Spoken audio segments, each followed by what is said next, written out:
I'm a 25-year-old guy, and my wife is 27. We've been together for 8.5 years. We got legally married 10 weeks ago and had a church wedding 5 weeks ago. 2 weeks later, we went on our honeymoon. During the trip, I noticed for the first time that she was always texting on her phone and trying to hide it. When I asked, she said it was friends or her sister. This made me suspicious, and in the second week, I checked her phone while she was asleep. It was the first time I ever did that. I trusted her, but I found out she was cheating with a 39-year-old guy, a cook from her work whom she sees daily. I didn't bring it up during the honeymoon to avoid a fight.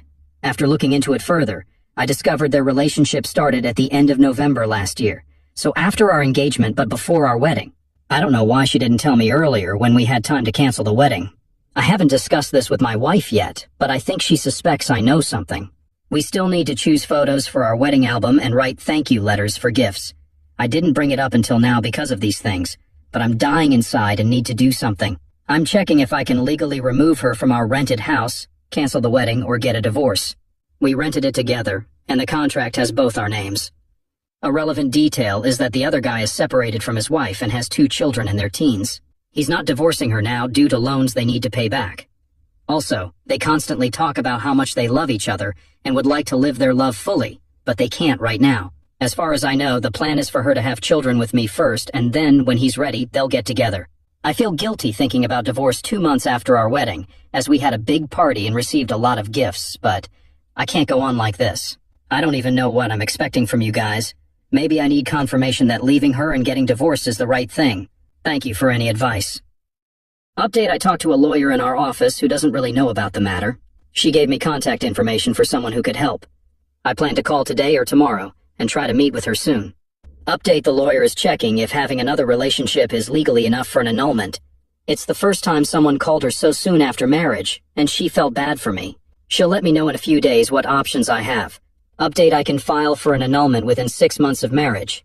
I have time to talk to the priest about annulling the church wedding. I'll take my school exams in the next 2 weeks and then discuss everything calmly with my wife. The problem is I have no idea how to start this discussion with her. Saying, "Hey, I know you're cheating on me," sounds bad. Update: I discussed this with our priest, and apparently he can also call for an annulment, but he wants me to talk to my wife first and let her decide if she wants to stay or not. I'm not sure if I want to let her decide because I don't think I can trust her again. I don't know how to begin this discussion, and while there's never a perfect moment, I'd appreciate any advice on what to say or not say. The priest advised me not to focus on her faults, but to express how my feelings are hurt and how our marriage doesn't feel genuine. Instead of talking about forgiveness, I should discuss my willingness to help her. I need to let her know that I'm aware of her cheating, but without revealing all the details. It might be a good idea to meet with my lawyer first to understand the next steps, especially concerning our jointly rented house, before discussing it with my wife. Update: a lot has happened since my last update. I sought advice on whether to discuss the issue, go for divorce, or seek an annulment. As I shared the details of my conversations with a lawyer, the lawyer mentioned the possibility of requesting an annulment within 6 months of marriage. However, since cheating isn't explicitly mentioned in the law as grounds for annulment, a 100% success guarantee isn't assured. In the worst case, I might opt for a divorce.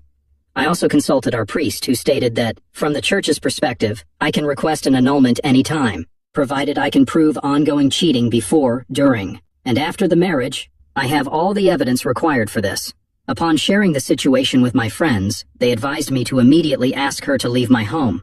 After gathering necessary information, I had a conversation with my wife 3 weeks ago, which involved tears, some yelling, and subsequent discussions in the following days. We even spent a weekend away to talk things over without distractions. She couldn't explain why she cheated and didn't bring it up earlier out of fear of my reaction. Surprisingly, she claimed she still loved me. I asked her to decide between our marriage and the other guy, and to figure out what she'd do to save our relationship. Based on her decision, I would determine whether to give it another shot or not. Initially, I was 90% inclined to leave her, and that feeling should have been 100%. After a week, as she couldn't give a clear answer about choosing between me and the other guy, I made the decision for her. If she couldn't decide within 3 months of marriage, I couldn't decide to spend my life with her. 2 weeks ago, we decided to end our relationship. Interestingly, she didn't ask me to stay even once. She seemed sad about my departure, but I believe she was also happy to pursue a relationship with the other guy. I informed my parents and brothers last week, and though they were saddened, they understood it was the best decision for me. She told her parents the same day, and they kicked her out, forcing her to stay with friends. Now she has. rented an apartment, and is moving her belongings out of my house in 10 days. I'll meet with the lawyer to request a marriage annulment. I need to update the priest that she moved out and then seek an annulment. At this point, I don't know what else to say. My marriage didn't even last 3 months, and my wife was almost relieved to leave me. I believe there's nothing more to discuss. It will take time to get over this, but I'm gradually adjusting to being alone and managing household tasks. Thank you for your support. Now I have to restart my life, and hopefully, one day, I'll find a girl who genuinely loves me. Story 2. I'm a 22-year-old woman living with my 26-year-old boyfriend. How can I let him know our relationship is over? We've been together for 4 years and 3 months, sharing a home for almost 3. He's smart, caring, and overall a good person. However, despite these qualities, we have significant issues. First, our bed life is lacking, with closeness occurring only once or twice a month, leading to resentment on my part. I tried various solutions, like spicing things up, losing weight, and taking care of myself. Despite getting attention from others, my efforts didn't work, and I've brought up the issue countless times, concluding that we're incompatible. Second, I've always been the main support in our relationship. We moved across the country because his brother lives here, and we wanted to attend college elsewhere. I looked for places to stay. We moved out twice, and both times I took care of everything, from organizing our finances to handling his documents. He had a scholarship requiring specific documents. I assisted him in getting a job, paying for his subscription to an online employment agency, and supported us when he lost his job.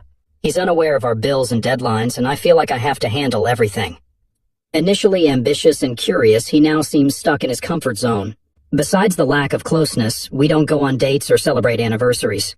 I don't care about presents, but I wish he'd put effort into making things special, which I've done many times. He blames everything on money, but we live in a touristy city with free public transport, so there's no excuse. He prefers staying home and watching Netflix. I reiterate there's nothing wrong with that, but we're no longer compatible. I've been contemplating a breakup for over a year, waiting for him to be stable in a job he enjoys. Despite earning less than him now, my family can support me if we break up. He is my primary concern. In his eyes, our relationship is perfect and happy, but I'm miserable. How do I tell him it's over? I've been trying to distance myself, but he doesn't seem to understand. Update, I had a serious talk with him, surprising him as he didn't expect it. Although he nearly begged for another chance, my mind was already made up. It took a few weeks to find a new place, and when I did, I left with only my personal belongings. He kept the apartment and furniture, a price I was willing to pay for my freedom. I spent 7 months single, making friends, exploring new places, and meeting someone special. We've been dating for almost 3 months now, and I couldn't be happier. My ex-boyfriend and I are on good terms, and he still texts me occasionally. He's doing fine. I'm completely worn out. The 2 weeks on the road for the launch of a new international office in London, along with a lot of travel, really took it out of me. The toughest part was being away from my girls, and the 16-hour drive home was incredibly tough, even in first class. I hate being separated from my family, that's always been the case. However, the lifestyle I've provided for my family makes work challenging because of high demand. My energy company has expanded to 12 countries. 5 years ago, I bought out my partner, Roger. These past 5 years have been tough but valuable. Now, with a new president in charge, I'm ready to step back and enjoy the success. While I'll remain CEO and owner, I plan to share the good news with my girls once I get home. I'm excited about having more time with my family and friends and returning to a normal routine. Don't get me wrong, I love the growth of my company, but deep down, my goal has always been to spend more time watching my girls grow up and being with my wife. I'm happy to have the chance to step back and enjoy the results of my hard work. At the age of 45, my life has been stressful, but it's always been filled with love and warmth.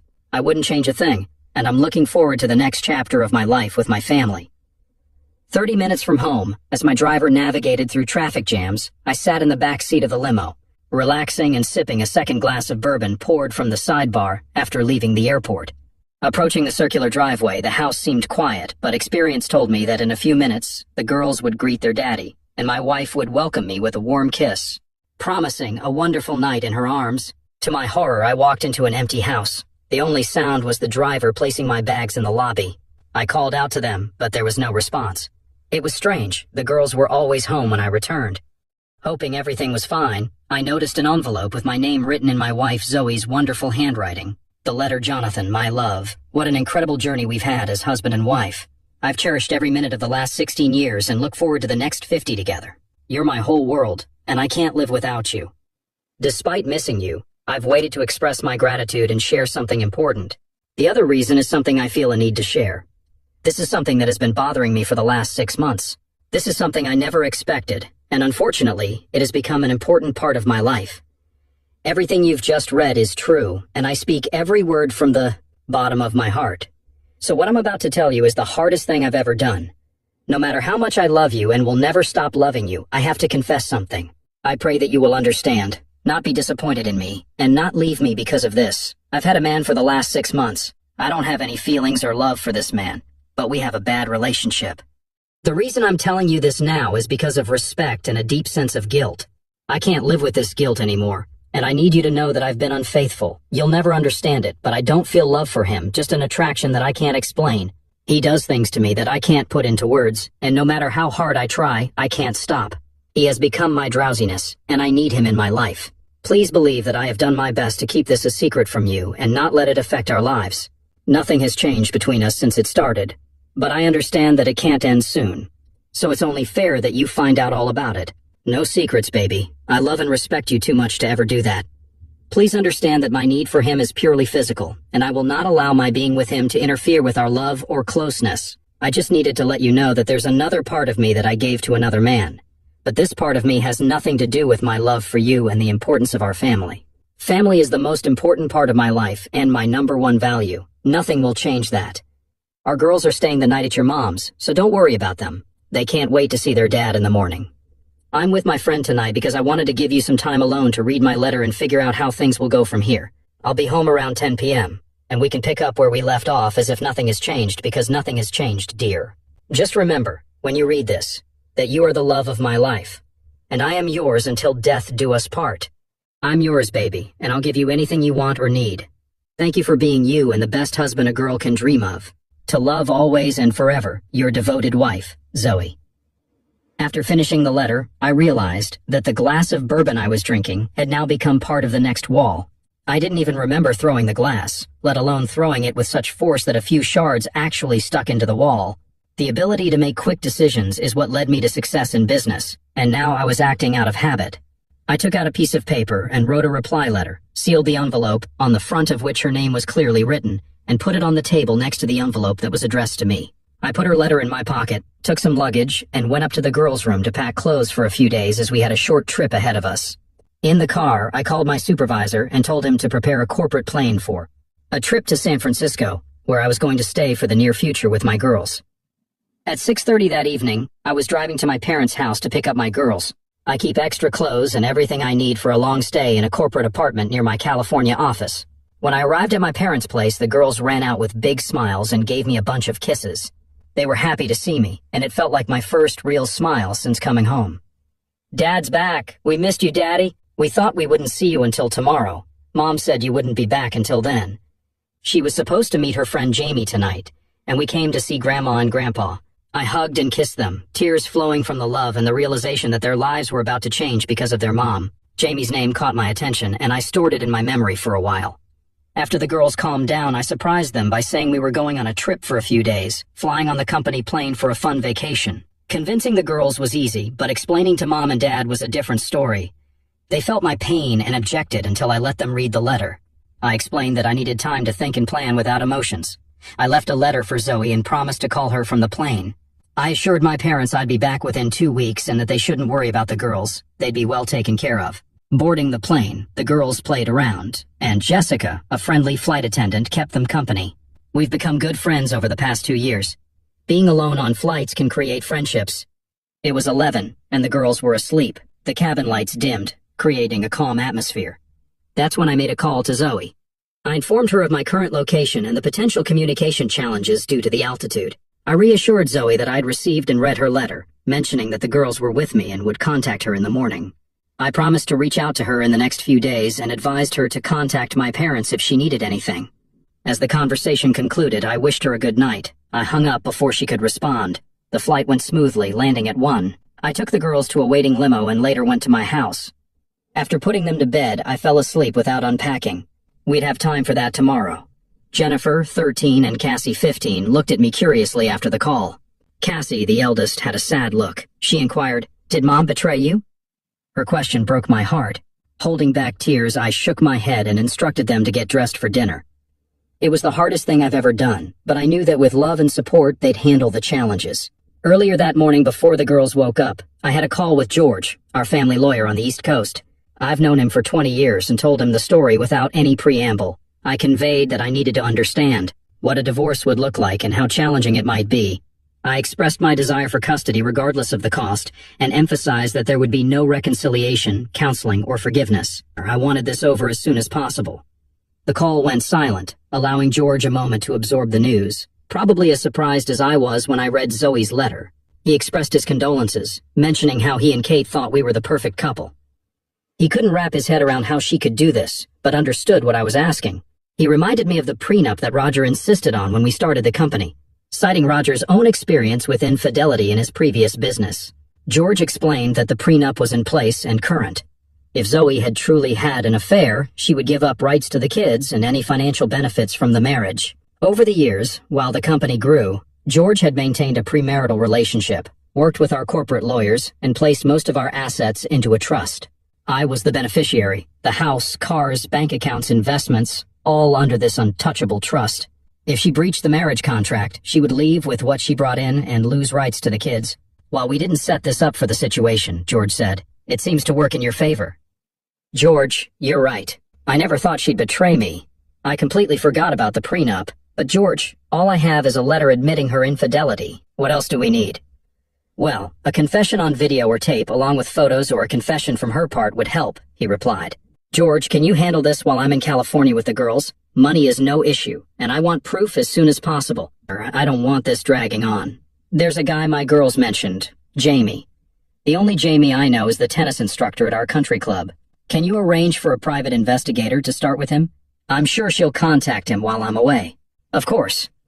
Jamie, the tennis instructor, was my sworn enemy. They were careless, making it easier for the private firm to conduct the investigation. With my consent, they placed a tracker on Zoe's car, audio recording devices inside, and video cameras in our house. All evidence was legitimate as my company controlled them through a trust.